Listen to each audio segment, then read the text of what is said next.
નમસ્કાર વિદ્યાર્થી મિત્રો આજે આપણે આ વિડીયોની અંદર ધોરણ 9 વિષય ગુજરાતીની સ્વઅધ્યયન પોથીનો ભાગ 5 નો પાઠ છે 20 સમાજ સમર્પિત શ્રેષ્ઠી। તો મિત્રો અહીંયા ગુજરાતી વિષયના સ્વઅધ્યયન પોથીના ભાગ 5ના પાઠ નંબર 20 નું સંપૂર્ણ સોલ્યુશન છે। મિત્રો આવા સરસ મજાના સોલ્યુશન મેળવવા માટે આપણી ચેનલ મેથ્સ બાય પંકજ કાપડિયાને સબસ્ક્રાઇબ કરો અને આ વિડીયો તમારા મિત્રો સાથે શેર કરો। બીજું કે મિત્રો ડિસ્ક્રિપ્શન બોક્સમાં આપણી શાળા શિક્ષક એપ્લિકેશનની લિંક આપી છે, ત્યાંથી એપ્લિકેશન ડાઉનલોડ કરી આ પાઠની PDF મેળવી શકો છો। તો શરૂ કરીએ ધોરણ 9 વિષય ગુજરાતીની સ્વઅધ્યયન પોથીનો ભાગ 5નો પાઠ 20। તો અહીંયા વિભાગ A છે, એમાં જોડકા જોડવાના છે। પેલું સમાજ સમર્પિત શ્રેષ્ઠી, એની સામે આવશે અ રેખાચિત્ર। બીજું બેતાબ બાદશાહ, એની સામે આવશે ક નાનજી કાલિદાસ મહેતા। અને ત્રીજું કીર્તિ મંદિર, એની સામે આવશે બ પોરબંદર। તો આ રીતના જોડકા થશે, પહેલામાં અ, બીજામાં ક અને ત્રીજામાં બ। ત્યાર પછી બ નીચે આપેલા વિકલ્પમાંથી યોગ્ય વિકલ્પ પસંદ કરી ખાલી જગ્યા પૂરો। એમાં ચોથું નાનજીભાઈએ 1924 વર્ષમાં બરાબર સુગર ફેક્ટરીનો પ્રારંભ કર્યો હતો, એટલે 1924 ઓપ્શનમાંથી લખવાનું છે। પછી પાંચમામાં મનસુખ સલ્લા આવશે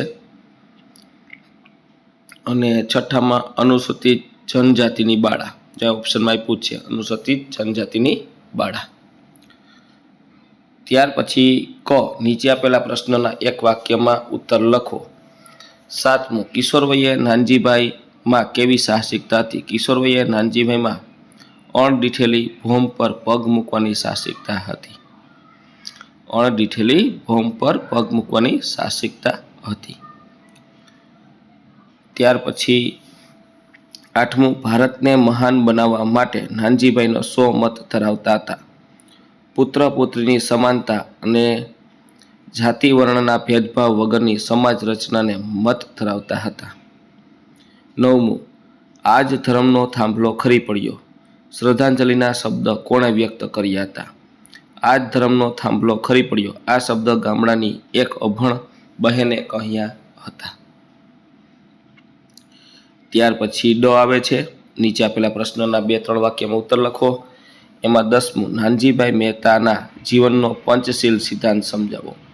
નાનજીભાઈ મહેતા જીવનનો પંચશીલ સિદ્ધાંત પરિશ્રમ, પ્રામાણિકતા, કરકસર, સેવાભાવ અને સાહસ પર આધારિત હતો। તેઓ માનતા હતા કે જીવનમાં સફળતા મેળવવા માટે મહેનત અને સચ્ચાઈ જરૂરી છે। પૈસાનો યોગ્ય ઉપયોગ કરવો અને સમાજ માટે કામ કરવું એ પણ તેમના સિદ્ધાંતોમાં હતું। નવા કાર્ય શરૂ કરવા માટે સાહસ રાખવું અને મુશ્કેલી સામે હિંમત ન હારવી તેમનો જીવન મંત્ર હતો। ત્યાર પછી 11મું આર્ય કન્યા ગુરુકુળની સ્થાપના પાછળ નાનજીભાઈ મહેતાનો શો ઉદ્દેશ હતો? આર્ય કન્યા ગુરુકુળની સ્થાપના પાછળ નાનજીભાઈ મહેતાનો મુખ્ય ઉદ્દેશ હતો કન્યાઓને સારા સંસ્કાર સાથે શિક્ષણ અપાવવાનો હતો। તેઓ સ્ત્રી શિક્ષણના સમર્થક હતા। સમાજમાં સ્ત્રીઓને શિક્ષિત અને સશક્ત બનાવવા જોઈએ એવું તેઓ માનતા હતા। કન્યાઓમાં દેશપ્રેમ, સંસ્કાર અને આત્મવિશ્વાસ વિકસે તે માટે તેમણે ગુરુકુળની સ્થાપના કરી। ત્યાર પછી ઈ વિભાગ આવે છે। ઈ પ્રશ્ન નીચે આપેલા પ્રશ્નના 7-8 વાક્યમાં ઉત્તર લખો। 12મું નાનજીભાઈ મહેતાના ઉદ્યોગ સાહસિકતા તમારા શબ્દ વર્ણવો। નાનજીભાઈ મહેતા એક મહાન ઉદ્યોગ સાહસિક હતા। તેઓ યુગાન્ડા જઈને વેપાર અને ઉદ્યોગ ક્ષેત્રે પ્રગતિ કરી। પોતાની મહેનત, બુદ્ધિ અને દ્રઢ નિશ્ચયથી તેમણે અનેક ઉદ્યોગો સ્થાપ્યા। મુશ્કેલ પરિસ્થિતિ હોવા છતાં તેઓ હિંમત હાર્યા નહીં। તેમણે પોતાના ઉદ્યોગમાં પ્રામાણિકતા અને કરકસર રાખી વિદેશમાં સફળતા મેળવી, છતાં તેઓ ભારત અને પોતાના વતનને ભૂલ્યા નહીં। પોતાની કમાણીનો મોટો ભાગ સમાજ સેવામાં વાપર્યો। ત્યાર પછી 13મું નાનજીભાઈ કાલિદાસ મહેતાને યુગાન્ડાના બેતાબ બાદશાહ તરીકે શા માટે ઓળખાવ્યા છે? અહીંયા એનો જવાબ છે નાનજીભાઈ મહેતાએ યુગાન્ડામાં ઉદ્યોગ અને વેપાર ક્ષેત્રે અદ્ભુત સફળતા મેળવી હતી। તેમની પાસે અનેક ઉદ્યોગો અને વેપાર સંસ્થાઓ હતી. તેમની ઈમાનદારી, દાનશીલતા અને પ્રભાવને કારણે તેઓ ત્યાં ખૂબ માન સન્માન પામ્યા હતા. લોકો તેમને આદરથી બેતાબ બાદશાહ કહેતા, કારણ કે તેઓ યુગાન્ડાના અગ્રણી અને પ્રભાવશાળી ઉદ્યોગપતિ હતા. ત્યાર પછી વ્યાકરણ વિભાગ આવે છે સી. એમાં નીચેના પ્રશ્નોની માગ્યા મુજબ ઉત્તર આપો. 14મું, નીચે આપેલા શબ્દોની સાચી જોડણી લખો. તો વિદ્યા, પ્રીતિ, જન્મસ્થળ, આર્થિક, કીર્તિ મંદિર ને કર્મનિષ્ઠ, આ રીતની સાચી જોડણી થશે.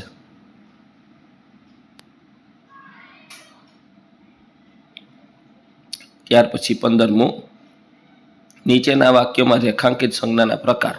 નાનજીભાઈ વ્યક્તિવાચક, ગરીબી ભાવવાચક, તારક મંડળ સમૂહવાચક, આત્મશ્રદ્ધા ભાવવાચક. તો આ રીતની લીટી કરેલ શબ્દની સંજ્ઞાનો પ્રકાર થશે જાતિવાચક, ભાવવાચક, સમૂહવાચક, ભાવવાચક.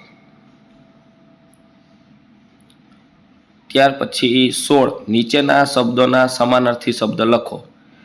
પેલું નિરક્ષકતા એટલે અભણ, બીજું નાનપણ એટલે બચપણ, ત્રીજું પૃથ્વી એટલે વિશ્વ જગત, ચોથું સંપત્તિ એટલે દ્રવ્ય ધન, પાંચમું પગરણ એટલે આરંભ શરૂઆત, છઠ્ઠું મહિલા એટલે સ્ત્રી નારી, ઉદ્યોગ એટલે વ્યવસાય ધંધો, ધન એટલે સંપત્તિ ને દ્રવ્ય. તો આ રીતના સમાનાર્થી શબ્દ થશે.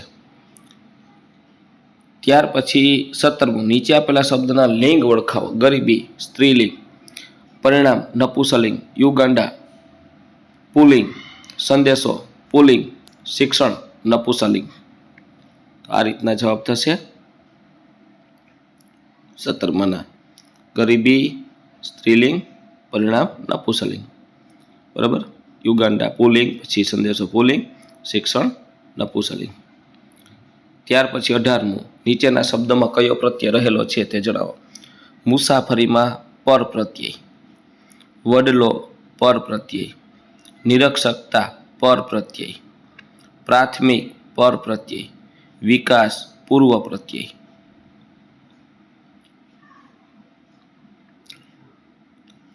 ત્યાર પછી 19મું, નીચેના રૂઢિપ્રયોગનો અર્થ ધરાવતો વિકલ્પ શોધીને લખો. આકાશ પાતળ એક કરવું એટલે મહાપ્રયત્ન કરવો. નવા પગરણ માંડવા એટલે ક, નવી શરૂઆત કરવી. તો પહેલામાં બીજામાં ક. 20મું, નીચે આપેલા શબ્દ સમૂહ માટે એક શબ્દ લખો. મહાજનના આગેવાન એટલે શ્રેષ્ઠી, બીજું યાદગીરી માટે બનાવેલું પ્રતીક સ્મારક, ત્રીજું વહાણના સઢનો થાંભલો કુવાસ્તંભ, ચોથું આજીવન કેદની સજા, આજીવન કેદની સજા એટલે આજીવન કારાવાસ, પાંચમું ઉકેલી ન શકાય તેવી સમસ્યા, વણ ઉકેલી સમસ્યા. આ રીતના જવાબ થશે. ત્યાર પછી નીચે 21મો પ્રશ્ન છે. નીચે આપેલા શબ્દોના ધ્વનિ ઘટકો આપણે છૂટા પાડવાના છે. માતૃભૂમિ, શિક્ષણ, તાંડવ, યુગાન્ડા અને આર્થિક એ આપણે છૂટા પડેલા છે. આ રીતનો જવાબ થશે.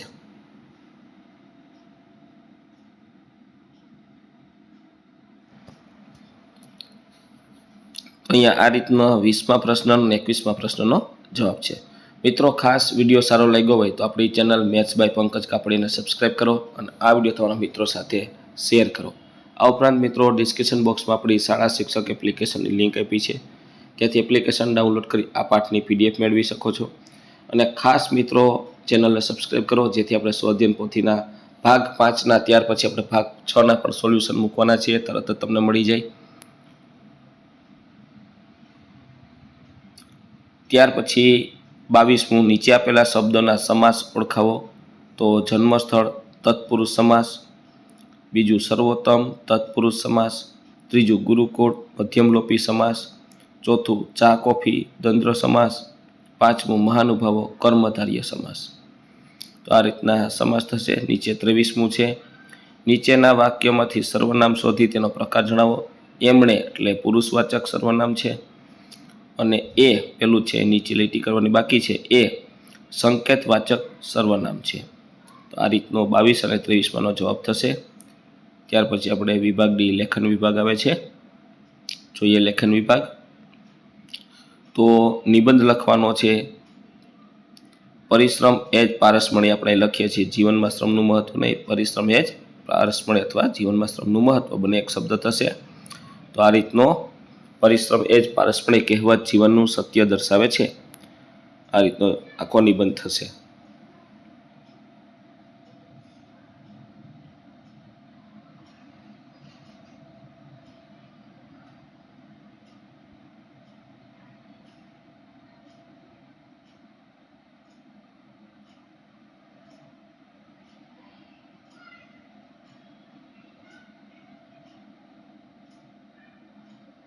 ત્યાર પછી નીચે બીજો ફકરો છે આ રીતનો.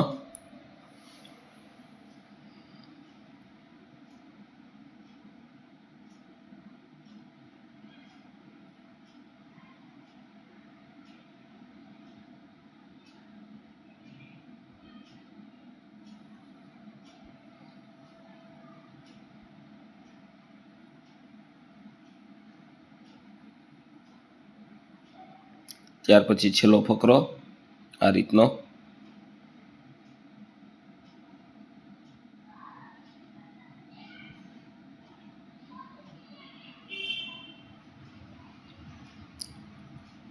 ત્યાર પછી બીજો નિબંધ છે સિદ્ધિ તેને જય વરે જે પરસેવે નહાય. તો આ રીતનો પેલો ફકરો છે નિબંધનો.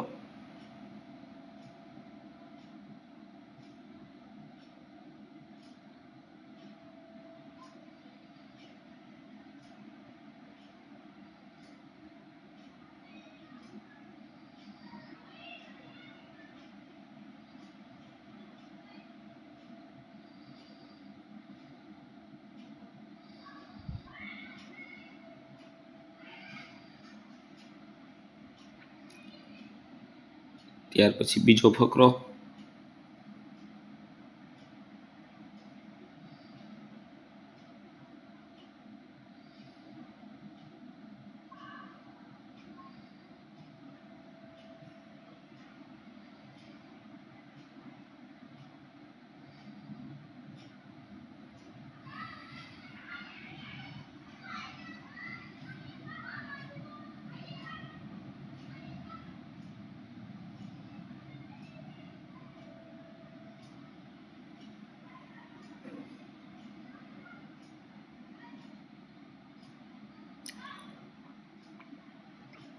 છેલ્લો ફકરો. તો મિત્રો આ તો આપણું ધોરણ 9 વિષય ગુજરાતીની સ્વઅધ્યયન પોથીના ભાગ 5ના પાઠનું સંપૂર્ણ સોલ્યુશન જોયું. મિત્રો આવા સરસ મજાના સોલ્યુશન મેળવવા માટે આપણી ચેનલ મેથ્સ બાય પંકજ કાપડિયાને સબસ્ક્રાઈબ કરો અને આ વિડીયો તમારા મિત્રો સાથે શેર કરો. બીજું કે મિત્રો ડિસ્ક્રિપ્શન બોક્સમાં આપણી શાળા શિક્ષક એપ્લિકેશન લિંક આપી છે, ત્યાંથી એપ્લિકેશન ડાઉનલોડ કરી આ પાઠની PDF પણ મેળવી શકો છો.